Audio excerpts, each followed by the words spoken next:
Democracia, uma palavra muito bonita que remete ao poder dado ao povo para tomar as decisões que delimitam a própria vida, que podem influenciar na sua própria existência. As decisões públicas, pelo ideal democrático, são compartilhadas com a população que sofre com essas decisões públicas. Nós buscamos um sistema eleitoral, buscamos sistemas de votos para que essas pessoas possam participar, ao menos elegendo seus representantes. Nós sabemos que as eleições não se resumem ao que é democracia. A democracia ela existe também de forma participativa. No Brasil, nós podemos fazer ações populares. No Brasil, nós temos, eventualmente, referendos e plebiscitos em que a população é chamada a opinar. Mas as eleições para escolher cargos representativos são um momento crucial em que a população participa da tomada de decisão e tem a possibilidade de influenciar na escolha de seus governantes. Agora, esse momento é um momento muito delicado para o nosso sistema político. A nossa Constituição diz que todo poder emana do povo e esse poder só emanará do povo se esse povo tiver acesso aos programas,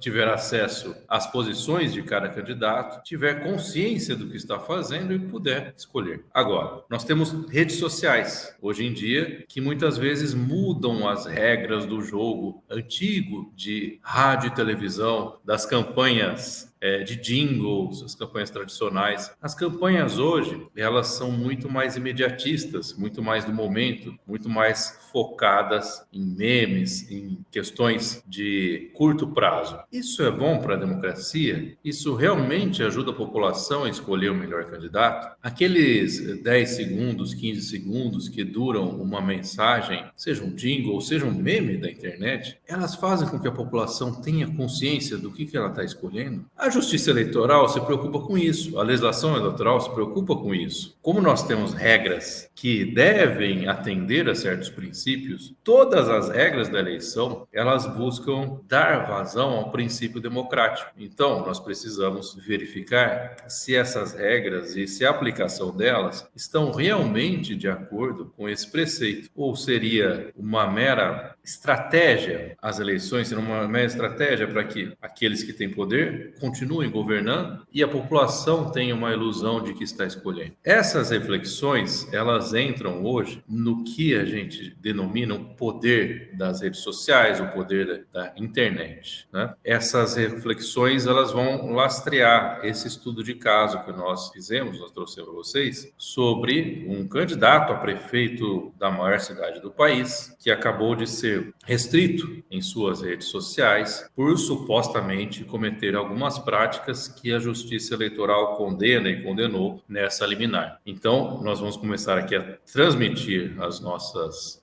slides. Então, o poder das redes sociais nas eleições, análise de caso. A análise de caso é do seguinte, AIGE, né? É uma investigação eleitoral. Com esse número que está aparecendo na tela, o autor é o PSB, o Partido Socialista Brasileiro, é o partido da Tabata Amaral. E um dos investigados é o famoso Pablo Henrique Costa Marçal. Nesse AIGE, então, se questiona o uso supostamente abusivo pelo candidato de redes sociais. A democracia, como já anunciei no preâmbulo, os procedimentos que se prestam a dar à população a possibilidade de escolha e a crítica, né? O que podemos estabelecer como crítica. Nós sabemos que a democracia, esse ideal de que o povo participe ou que o povo seja o real responsável pelas escolhas tomadas publicamente, isso nem sempre é simples de se fazer. Nós temos um sistema de democracia representativa que acaba terceirizando ou colocando esse povo apenas como relevante em certos momentos. Eu já adiantei que existe essa própria plebiscito, referendo, mas nós temos essa questão de que realmente o povo se sente partícipe da vida democrática ou das decisões públicas apenas na época das eleições, né, em que o povo tem a possibilidade de escolher os candidatos. Uma democracia terceirizada, uma democracia dita representativa. Aqui eu trago para vocês uma pequena reflexão que não é minha, é de Hans Kelsen, né? Que ele traz o caso do julgamento de Jesus Cristo. Então, foi na época da Páscoa que Jesus, acusado de pretender-se filho de Deus e rei dos judeus, foi levado a Pilatos, o delegado romano. E Pilatos, não vendo nele mais que um pobre diabo, perguntou-lhe ironicamente: Então, és tu rei dos judeus? Mas Jesus tomou a questão com muita seriedade e, no ardor de sua missão divina, respondeu: Tu dizes, sou rei. Nasci e vim ao mundo para dar testemunho da verdade. Todo o que está do lado da verdade ouve minha voz. Pilatos então perguntou: O que é a verdade? Porque ele, cético relativista, então aqui Kelsen chama Pôncio Pilatos de cético relativista. O que quer dizer isso? Quer dizer que para ele não importa muito a verdade. Para ele, as questões são tratadas de maneira relativa. A verdade é a verdade que serve ao momento, é que serve aos seus propósitos. Então, a verdade, na verdade, é uma ferramenta e ela pode não significar a mesma coisa. Não tem essa questão objetiva de uma verdade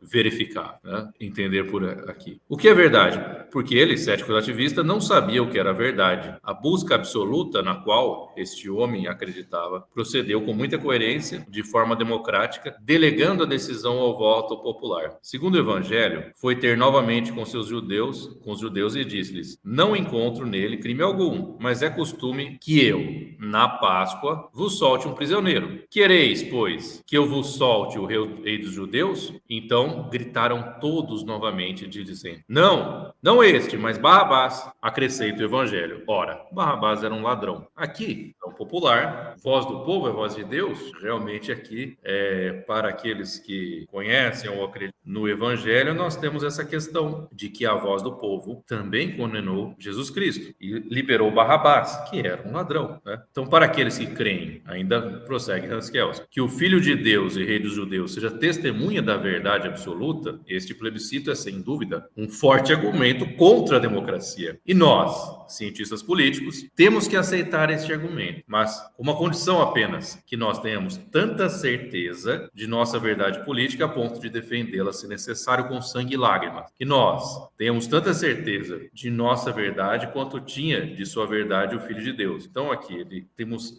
diversas questões que podem ser extraídas desse texto, entre elas essa sempre disputa no direito que existe entre algo imutável, algo objetivamente verificável como uma verdade, e a questão da decisão. Se a decisão é democrática, nós estamos aqui buscando procedimentos para que a decisão seja tomada. A decisão será melhor? Não sabemos. Nós estamos dando àqueles que são afetados por essa decisão a possibilidade de tomar a vida nas próprias mãos e decidir sobre os assuntos que lhe afetam. Mas nós não sabemos se isso corresponderia à verdade. Então, o direito, ele trabalha com essa questão da mutabilidade. E a democracia, como um sistema hoje principalmente representativo, hoje nós temos uma democracia majoritariamente representativa, nós temos essa questão de escolha dos nossos governantes. E essa escolha, esse procedimento, essa transitoriedade do poder e a transitoriedade das leis, ela se contrapõe à perenidade da Constituição, principalmente em suas cláusulas pétreas. Então, nós sempre tivemos essa questão do direito entre o que é transitório e o que seria perene, o que seria garantido como uma suposta verdade. Aqui também temos essa questão, mas principalmente uma busca por um sistema democrático que realmente possa dar às pessoas a chance de escolher e dar às pessoas a chance de escolher refletidamente sobre os seus problemas ou sobre os problemas que enfrentarão o seu município aqui para vermos nas eleições municipais. Kelsen então apresenta Pilatos como um paradigma de democrata, o cético relativista que vai em busca da verdade na maioria popular. Demonstra que, em verdade, o democrata é Jesus. Para isso, ele propõe 3 concepções de democracia. Então, ele está dizendo que, na verdade, que Pôncio Pilatos não é um verdadeiro democrata, ele é um relativista. Ele coloca uma decisão para uma turba decidir. Eu abro a janela, eu vejo lá pessoas que estejam querendo ver alguém condenado, pessoas sádicas, enfurecidas, e coloco, ou irônicas, e coloco uma decisão dessas para elas tomarem ali no calor do momento. Vejam que isso não é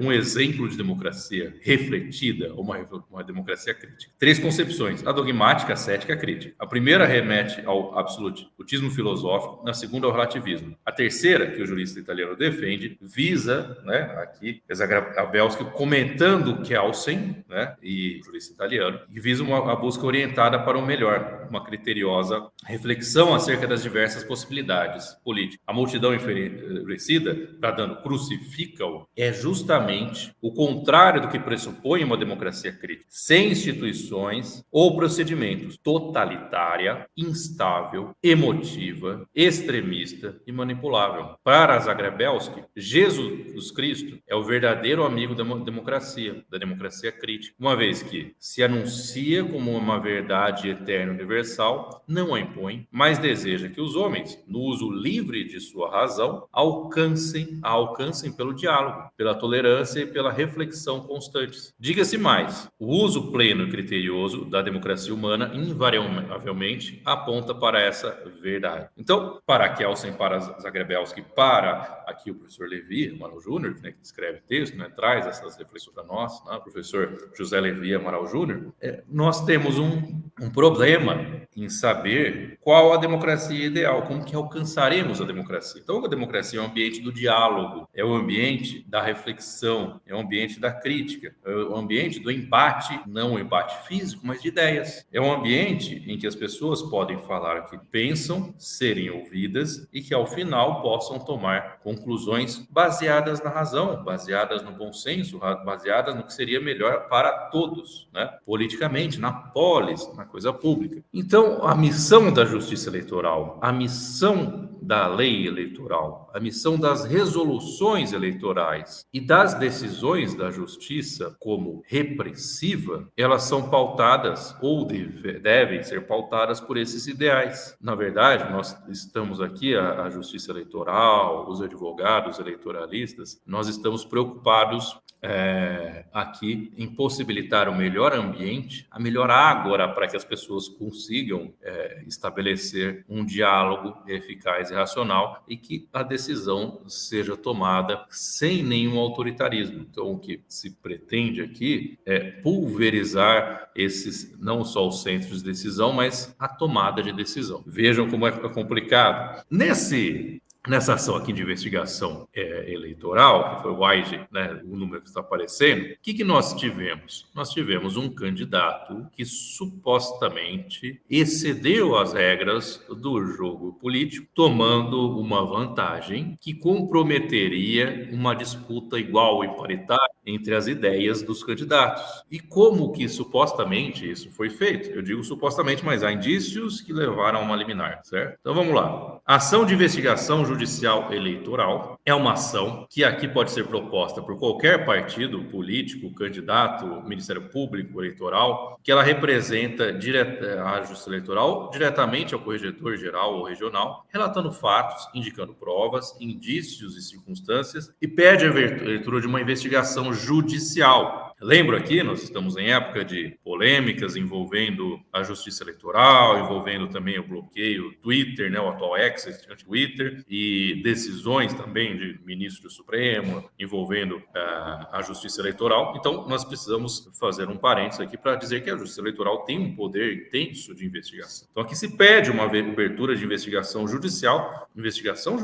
vejam bem, para apurar o uso indevido, desvio ou abuso de poder econômico ou poder de autoridade, ou utilização indevida dos meios de comunicação social em benefício de candidato ou de partido político. Então, aqui, além de um abuso possível de poder econômico, nós temos um abuso também de meios de comunicação social que se equiparam também à internet, né? A internet, os canais da internet, as redes sociais, os perfis, Instagram, no antigo X agora, né? Também no Facebook, e aqui até o Discord, né? Nós temos aqui uma questão muito relevante do Discord, essa rede social aqui mais recente, né? Então, a finalidade da AIGE, então, é impedir a utilização indevida, desvio do abuso do poder econômico, abuso do poder político, abuso de autoridade, utilização indevida dos meios de comunicação social e utilização indevida dos meios de transporte. Não é o caso, com certeza. Aqui, essa AIGE. Então, o partido político aqui que promoveu essa AIGE, ele cita outras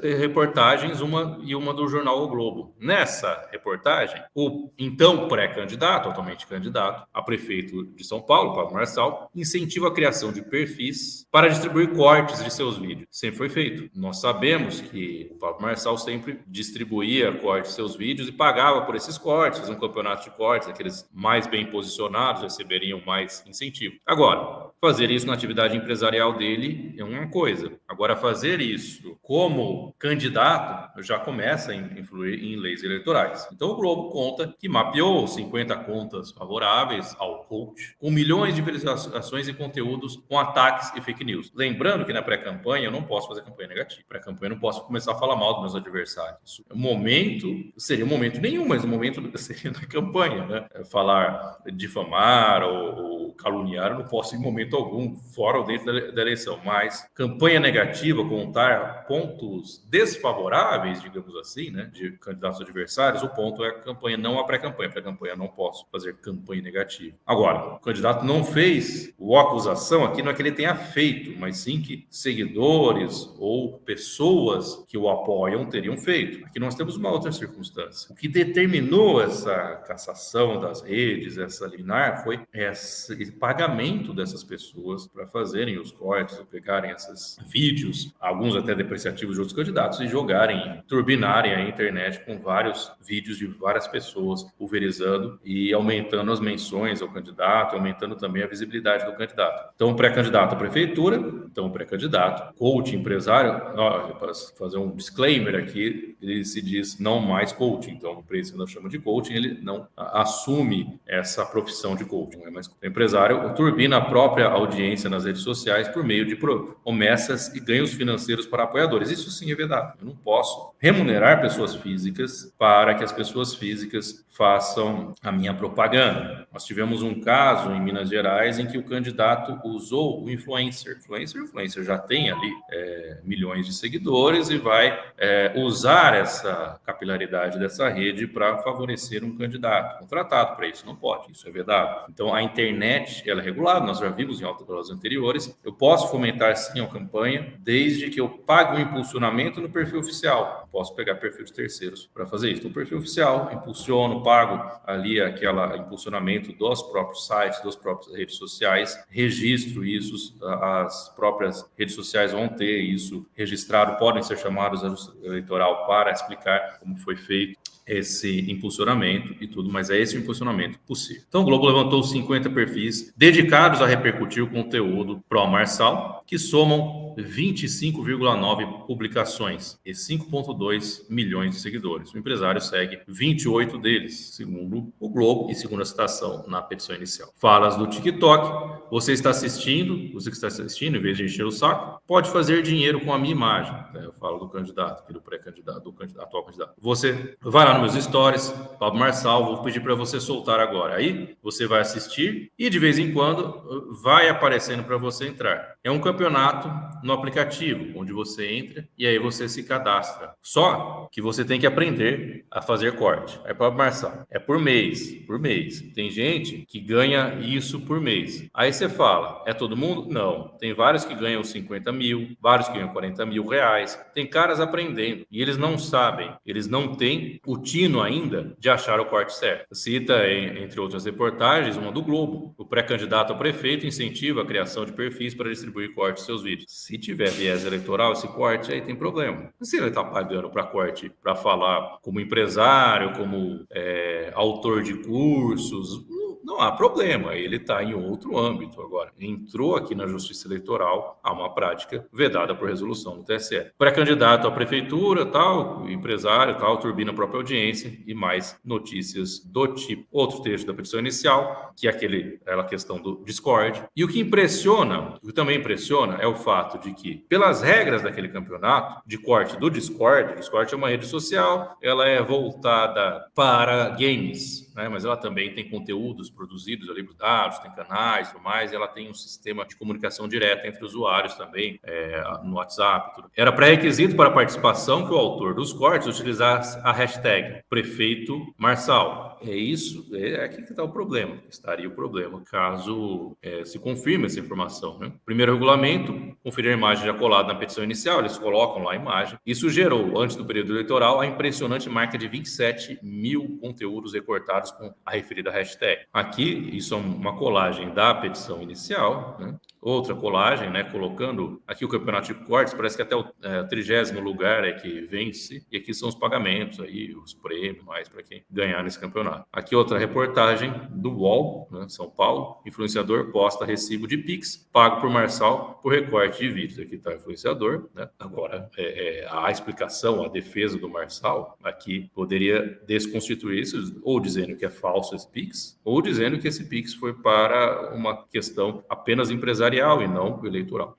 Aqui segue, artigo 18 da resolução do TSE número 23.610, são vedadas na campanha eleitoral confecção, utilização, criação por comitê, candidata a candidato ou com sua autorização de camisetas, chaveiros, bonés, canetas, brindes, cestas básicas ou qualquer outros bens ou materiais que possam proporcionar vantagem à eleitora ou eleitor, respondendo à infratora ou infrator conforme o caso pela prática de captação ilícita de sufrágio, emprego de processo de propaganda vedada e, se for o caso, pelo abuso de poder. Aqui nós entramos em outra questão, que além desses pagamentos na internet, ele também prometia brindes, como bonés, boné com uma logomarca lá do M, né, que remete à candidatura dele. Então, essa promessa de brindes. Aqui, o que é possível na campanha eleitoral, como nós já vimos nas aulas passadas, a propaganda eleitoral na internet poderá ser utilizada nas seguintes formas. Bom, 1. Em sítio de candidato ou candidata com endereço eletrônico comunicado à Justiça Eleitoral hospedado direto ou indiretamente em provedor de aplicação de internet estabelecido no país, tá? Site oficial, sem nenhuma novidade. Sítio de partido político, federação ou coligação com endereço eletrônico comunicado à Justiça Eleitoral hospedado direto ou indiretamente em provedor de aplicação na internet. 3. Por meio de mensagem eletrônica para endereços cadastrados.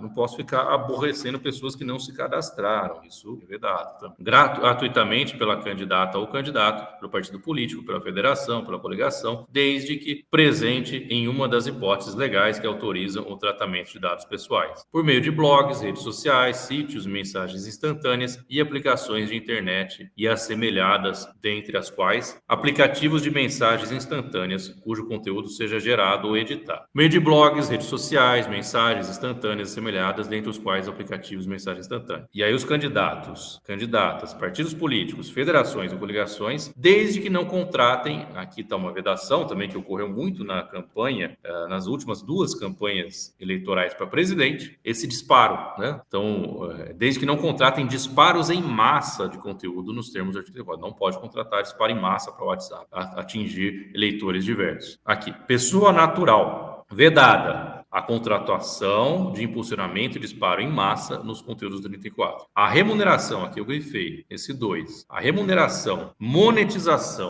ou concessão de outra vantagem econômica, como retribuição à pessoa titular do canal ou perfil, paga pelos beneficiários da propaganda ou terceiros. Não pode, então, pagar para a pessoa física fazer campanha no candidato no seu perfil. Isso está vedado expressamente no artigo 28 da resolução do TSE, número 23.610. É essa prática aqui que está em questão, principalmente. Aqui as violações, né, além de multa e tudo mais, aqui foi a suspensão do perfil, né, nessa arte. Mas a multa, então, de 5 a 30 mil reais, ou o valor equivalente ao dobro da quantia despendida, se esse cálculo superar o máximo da multa. Se ele pagou mais de 30 mil para todo mundo, o valor é o dobro do que ele pagou. Aqui outras vedações, é vedada a veiculação de qualquer tipo de propaganda, excetuando o impulsionamento de conteúdos, olha o conteúdo que eu posso impulsionar, desde identificado de forma inequívoca como tal e contratado exclusivamente por partido, federações, coligações, candidatos, candidatas e representantes. Então, você vai impulsionar o seu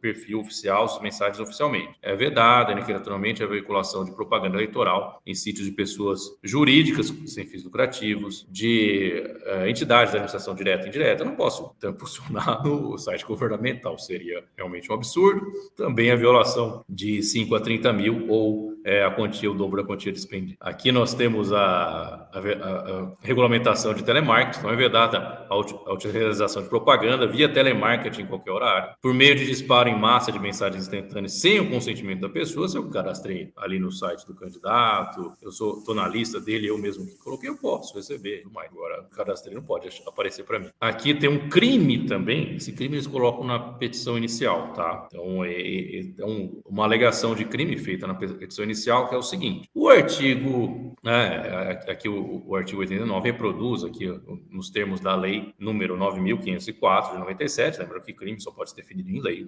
né? Artigo 57H, parágrafo 1º, e aqui a reprodução também na resolução do TSE. Constitui crime punível com detenção de 2 a 4 anos e multa de R$15 mil a R$50 mil a contratação direta ou indireta de grupo de pessoas com a finalidade específica de emitir mensagens ou comentários na internet para ofender a honra e desabonar a imagem de candidato, partido político ou coligação. Então, eu vou contratar haters profissionais, né? Contratar haters profissionais para ofender a honra, então vai ter crime. Então, é mais de um crime aqui, né? Tem esse crime da contratação e o crime, eventualmente, de uma calúnia, uma difamação, que também são definidos como crime na legislação penal ordinária. Então, esses crimes que se cometem. Então, lembrando que eu gosto muito do tema da liberdade de expressão, e eu lembro a vocês que a liberdade de expressão é uma conquista. A liberdade de expressão, ela é garantida constitucionalmente. Então, nós sim temos o direito de dar as nossas opiniões. Agora, o que é excesso ou que não está no âmbito de liberdade de expressão é calúnia, é difamação, isso é crime. Como que isso pode estar protegido pelo direito se isso é definido como crime? Não consta que em nenhum momento o Supremo tenha declarado, e nem declarará, espero eu, como inconstitucional a configuração de crimes por meio de palavras, por meio de mensagens. Então, existe sim liberdade de expressão. Nós temos a liberdade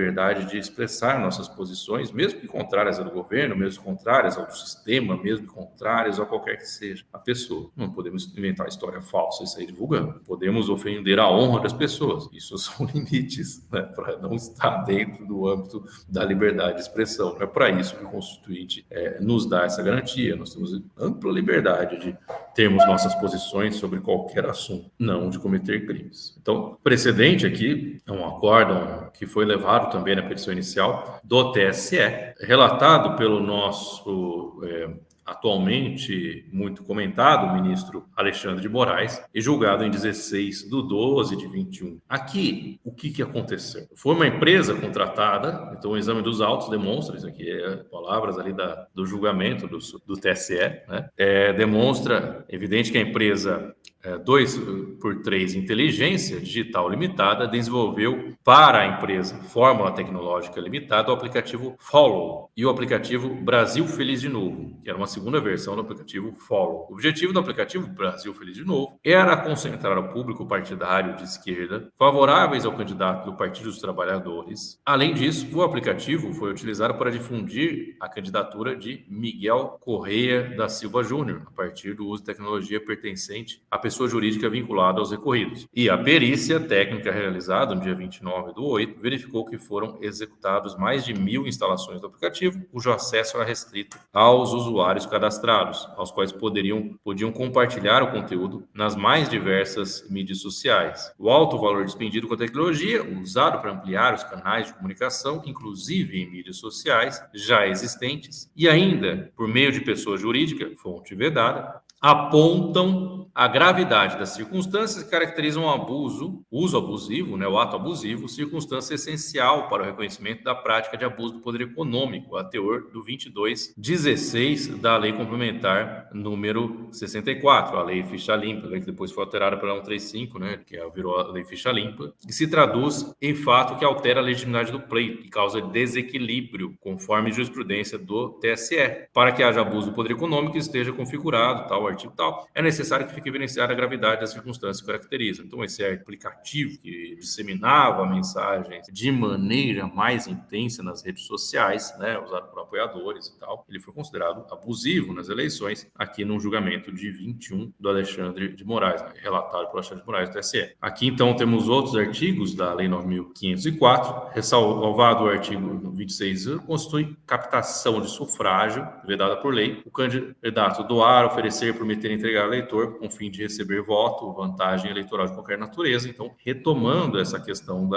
oferecimento de vantagens ao eleitor. A liminar, aqui ela foi concedida em dia 24/8, bem recente essa liminar. Diz o artigo de lei que o Código de Processo Civil, aqui utilizado subsidiariamente, que tutela a de urgência será concedida quando houver elementos que evidenciem a probabilidade do direito e o perigo de dano ou resultado útil ao processo. Destaco que a presente AIGE visa manter a igualdade na disputa entre os candidatos, apurando e coibindo abusos econômico, político, uso indevido da comunicação social. E a sanção pelo reconhecimento da existência do abuso é tornar o agente inelegível. Busca, enfim, a paridade de armas. Busca-se o equilíbrio e o ajuste da proporcionalidade da conduta de cada qual dos candidatos. Então, aqui, a finalidade da própria AIGE é esse equilíbrio na disputa, né? Essa paridade de armas, aqui como destaca a decisão liminar do dia 24/8 da Justiça Eleitoral de São Paulo. E a reflexão necessária na presente demanda é atentar se de fato há indicativos que haja uma transposição de limites na conduta do requerido no que respeita ao seu comportamento nitidamente comissivo de requerer, propagar, segundo a liminar, né? E desafiar seguidores, curiosos e aventureiros a disseminar a sua imagem e dizeres por meio de chamados cortes, para saber se a monetização dos likes obtidos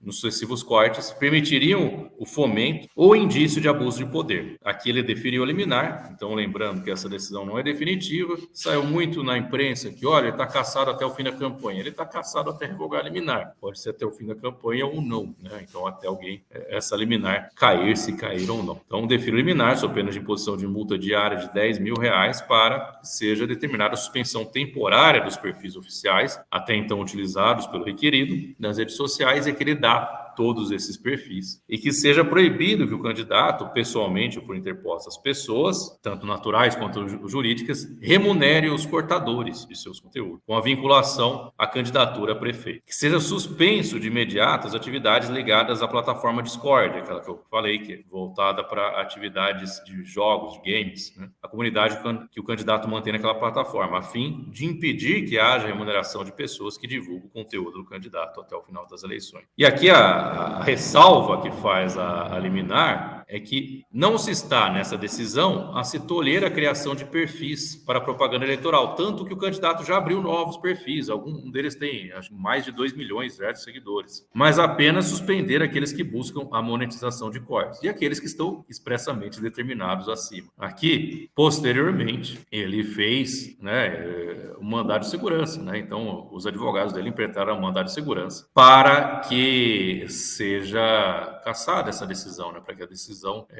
não mais exista, né? Então, esse mandado de segurança foi proposto ao Tribunal Regional Eleitoral de São Paulo. Então, aqui trechos desse mandado de segurança. No entanto, a suspensão de todas as redes sociais do impetrante e seu site pessoal em sede liminar, sem a respectiva apuração dos fatos narrados, ou seja, sem observância contraditória. Lembrando que ali a decisão ela foi baseada no artigo 300 do CPC. E há a possibilidade do magistrado dar uma liminar, né, inaudita à outra parte, sem ouvir a outra parte. Então, antes que a outra parte possa se manifestar, a liminar é concedida. E foi o que aconteceu. E aqui, a principal argumentação desse mandado de segurança é que seria desproporcional. Não posso tirar todas as armas da pessoa. Ele se comunica basicamente por rede social, ele fala até que tem um tempo de televisão e rádio reduzido em relação a outros candidatos, e isso leva ele à obrigatoriedade de usar principalmente as redes sociais. Então ele falou, e ainda que não foi fornecido contraditório, sem observância contraditório, a devida instrução probatória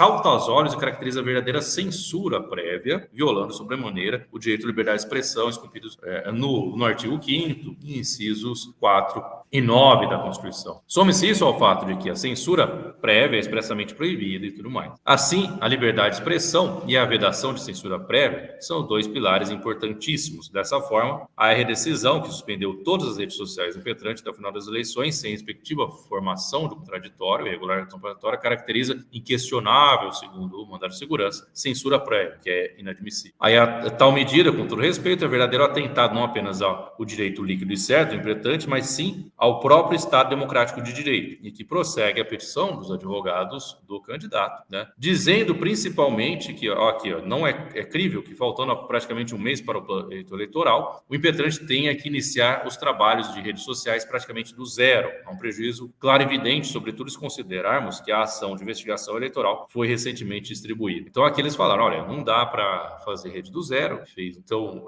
não dá para fazer rede do zero e tudo mais, vários argumentos aqui, mas o principal, o que me chamou a atenção nesse mandado de segurança, é que ele foi muito mais voltado a uma defesa genérica da liberdade de expressão do que a defesa de fato, que ainda que o mandado de segurança seja uma medida que não tenha espaço para produção probatória, a não ser que você produza a prova pré-constituída, leve aos fatos, não foi discutido isso, não foi levado em consideração provas, por exemplo, olha, não, realmente não pagou corte para isso, paga corte para a campanha política, mas isso na inicial do mandado de segurança não foi o foco. Isso vem sim, depois que essa liminar no mandado de segurança é negada, nós veremos aqui, ele pede a concessão da liminar, então aqui o mandado de segurança pede a concessão liminar, no sentido de suspender imediatamente a tutela de urgência concedida nos autos do AIGE, com o consequente restabelecimento das redes sociais, ao menos até o final do julgamento no mandado de segurança. E a citação lá do juiz eleitoral de primeira instância que deu a decisão. Aqui, o relator, desembargador Cláudio Pereira,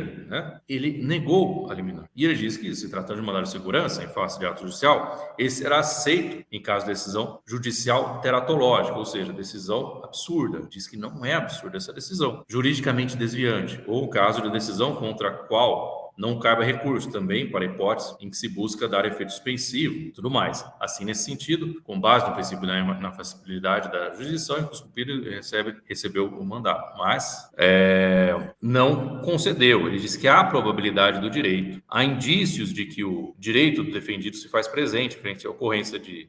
não há indícios, não há censura, segundo o relator. Com respeito à conclusão trazida, o eminente juiz relator, cumpre destacar que a decisão agravada, aqui ele ainda relatando, né, o que foi pedido, aqui é o agravo interno, né? Então ele negou a decisão e depois nós temos um agravo interno. Aqui no agravo interno, então, depois de negar a decisão, aí sim vem trazer a questão que eu falei. Qual questão? A questão de se houve ou não esse pagamento dos cortes. Então, com todo respeito à conclusão trazida pelo juiz relator, cumpre destacar que a decisão agravada incorre em erro em cravar sem contraditório ampla defesa que as remunerações pelos cortes eram efetuadas pelo candidato ou empresas ligadas a seu nome. Isso porque tal afirmação tenha sido feita quando da prolação da decisão gravada, não houve o apontamento de um único documento que demonstrasse essa conclusão. Mostrei alguns ali que dão esse indício. Com base nesse indício, foi cancelado nas contas. Não houve e não há pagamento. Segundo, aqui já estamos no agravo interno. Então, argumentações do candidato. Não houve e não há pagamento por parte do agravante, tampouco por parte de suas empresas para a realização de cortes na internet com viés eleitoral. Tal fato será demonstrado quando da devida instrução probatória. Ora, se há indícios, se há documentos, eu mostrei alguns, se há pessoas dizendo que foram pagas, é público que o candidato faz isso com uma sua atividade empresarial. Então, aqui, com base nisso, o relator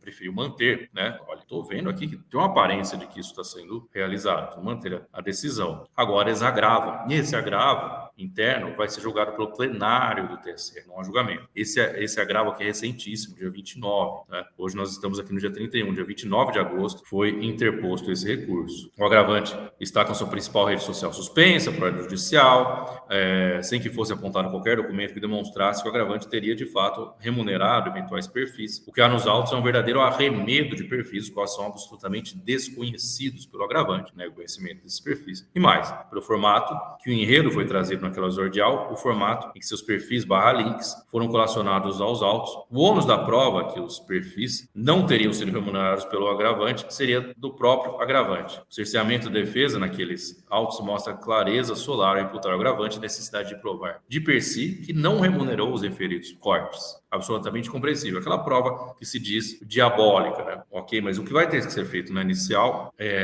nem de comprovar que não remunerou, é dizer que apontar cada uma uma dos indícios, cada uma das colagens, vai desconstituindo cada uma delas. O problema é que a Justiça Eleitoral é muito ágil, né? E a campanha está aí para o segundo domingo de outubro. Então, a velocidade é importante. Ali são realmente várias colagens, várias reportagens, vários indícios trazidos, né? Então, o ideal seria rebater ou discutir cada um deles para ver a veracidade ou não de cada um daquelas indícios trazidos ali nesse auto. E lembrando que as investigações continuam, né? A Justiça Eleitoral ainda tem esse poder investigatório e tudo mais, vão sendo apurados aí quem fez ou deixou de fazer essas remunerações de cortes eleitorais. Ora, Excelência, como manter a atividade de redes sociais partindo da premissas apresentadas, sem antes ouvir a parte, considerando, sobretudo, que o único meio de propaganda agravante é justamente as redes sociais. Eis que a Grey atual concorre, não detém o tempo de televisão como seus concorrentes, né? Então, nós temos aqui essa decisão, e aqui a decisão aqui do relator, no final, né, que